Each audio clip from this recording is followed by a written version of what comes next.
Okay, so good afternoon. My name is Mohammad Janabi. I'm the Executive Director of Muhimbili National Hospital, and we are here today to discuss about Waterbirth.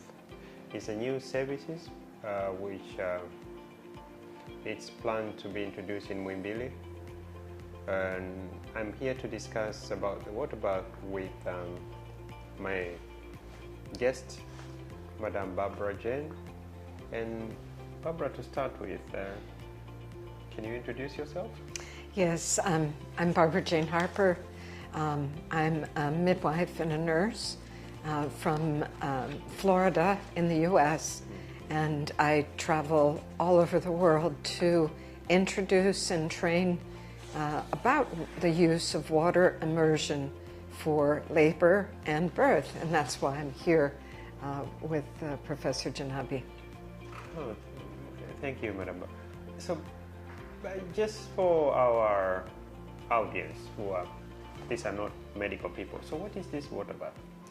Well, labor can sometimes be very painful and very arduous. It can be difficult for some women. And by getting into a bathtub when you're in labor, and these bathtubs are purposely built for birth. They're not just any bathtub. But by getting into the water and experiencing comfort and relaxation, the labor goes faster. And if the baby starts emerging, you get to second stage when it's time to birth the baby. If everything is well with her condition and the baby's condition, then it's a wonderful consequence to allow the baby to be born into the water. I call it a womb with a view, because the baby is growing in fluid, and it cannot take a breath as it comes out into that external fluid that's the bath, and it can only start breathing after it comes up into the air and is met with gravity and atmospheric nitrogen, the things that are in our atmosphere. So is waterbirth the same as natural birth, or there's a difference? It's exactly the same. Okay. It's a way to facilitate a natural, normal birth.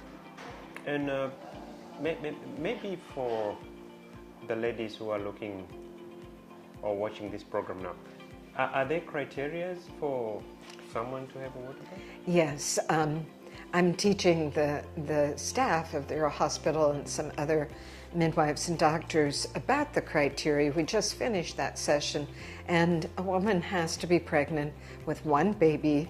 The baby is head down.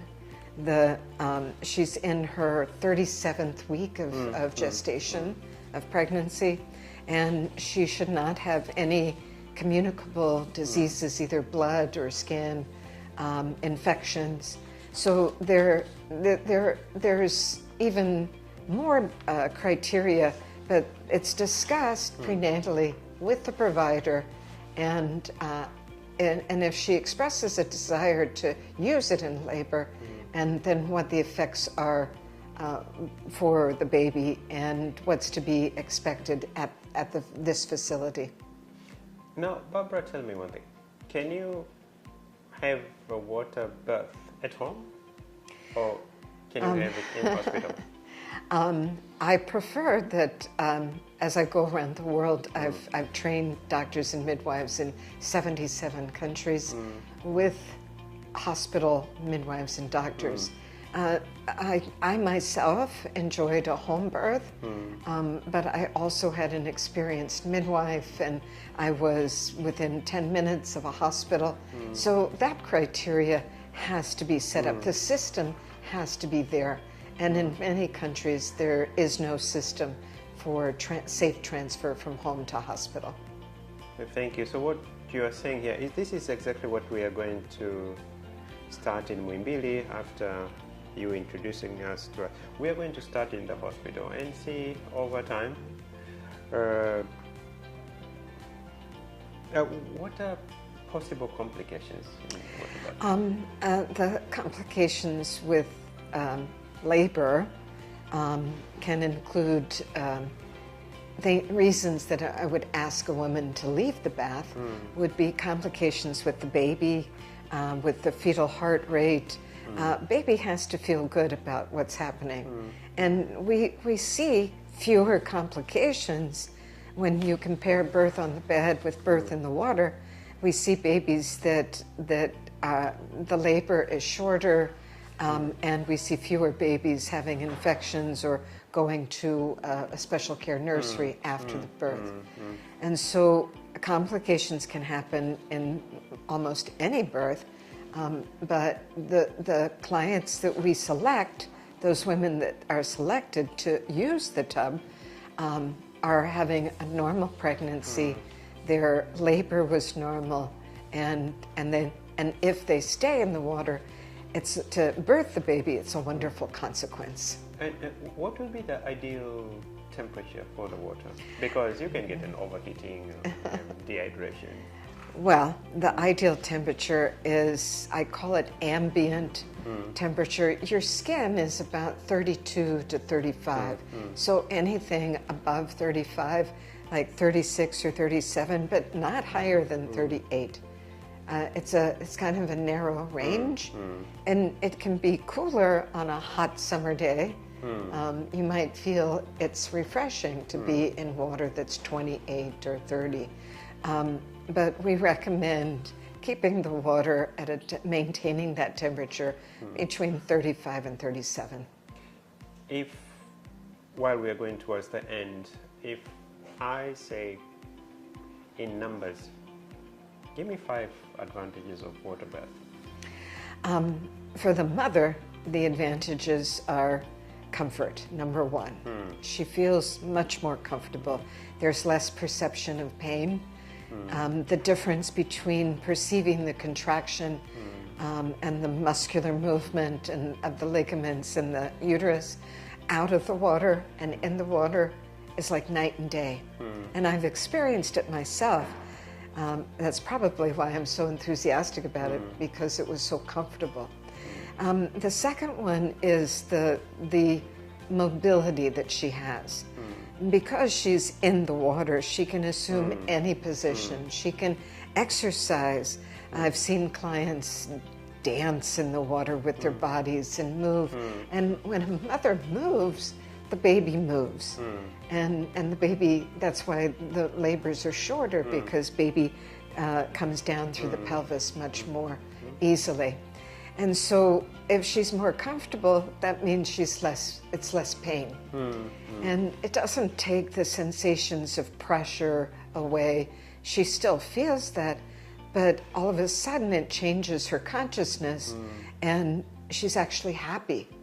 And very rarely do I hear women associate the word pleasure with birth. And many of the women that have their babies in the water tell me that that was the most pleasant experience. Maybe they have 4 babies and 2 of them were born in the water, and they actually say there's a big difference. One of the other advantages is the baby comes out of the water. The mother has an autonomy that she can help guide the baby herself. And when she has that physical and emotional autonomy, she turns out to be more invested in this baby's life. We've done studies that show that mothers that give birth in water breastfeed longer. They breastfeed right away. The baby comes here. I call this the sanctuary. And the baby stays there, and we don't cut the cord and take the baby away from her. That's another advantage, is that immediate skin-to-skin contact for both the mother and the baby. What are the chances of the tears sometimes in the perineum we normally see in the spontaneous vaginal delivery?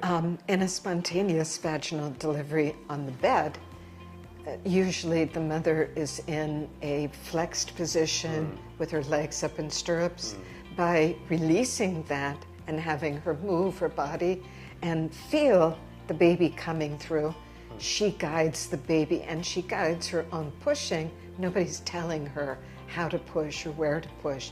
And therefore, we see less tearing as well, because position of the mother makes a big difference, and also the style of pushing. And the third thing is when the baby's head is born, nobody touches it. It sits there until the next contraction. And by doing that, we eliminate the shoulders tearing the perineum if you're pulling the baby out. So there's chances of perineum tear? Much less, and much less severe. Now my last but one question. In labor, is pain inevitable? Pain in labor is inevitable, and it depends on how you interpret it, because there's an emotional interpretation, there's a physical interpretation, and there's a behavioral. If your mother told you your whole entire life, and all your aunties and all your sisters and all your friends said, labor is the worst, get the epidural because you don't want to feel a thing. And that's where our modern society has ended up.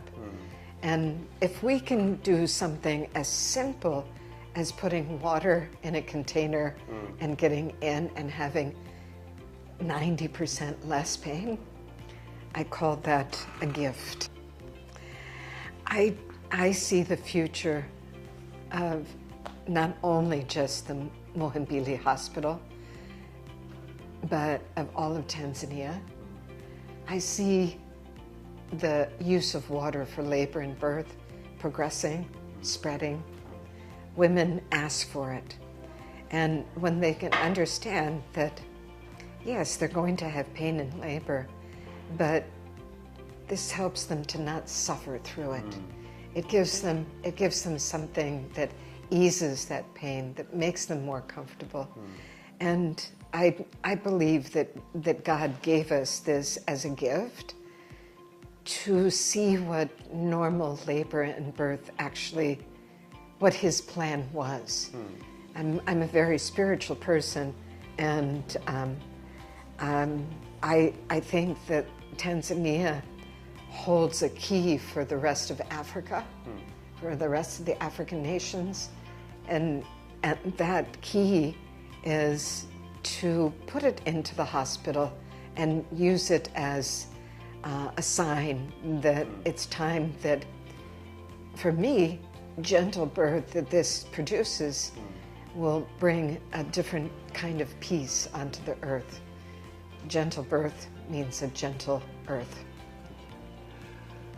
So my fellow Tanzanians, for the past 10-15 minutes, I was talking with Barbara Jen from Florida. We were discussing about waterbirth. So in one line, what can I say? Is another option which has been brought to us to give those expected mothers another option of the way of giving birth beside cesarean sections. We have heard about the advantages of it: less pain, less chance of a tear, easy movement. It improves the circulation because of the warmth of the water, making she said it here, I'll put it in one line. I discussed this with her in the morning. Pain is inevitable, but suffering can be avoided. So this is another option, another service which will be provided from our hospital, Muhimbili. I really thank Barbara on behalf of the hospital. She donated the first tub, and we have purchased one. It's on the way. It should be, but it's a service which welcome. For more details about waterbirth is available in our hospital, and our wish, we have started in Muhimbili, but it will be rolled out in the rest of the country. And as Barbara said, we want Tanzania Health to be exemplary for the rest of East Africa and the SADC countries. Barbara, thank you very much. And thank you for allowing me to be here. Thank you for introducing Waterbirth in Tanzania. It's my great pleasure and honor. Asanteni sana.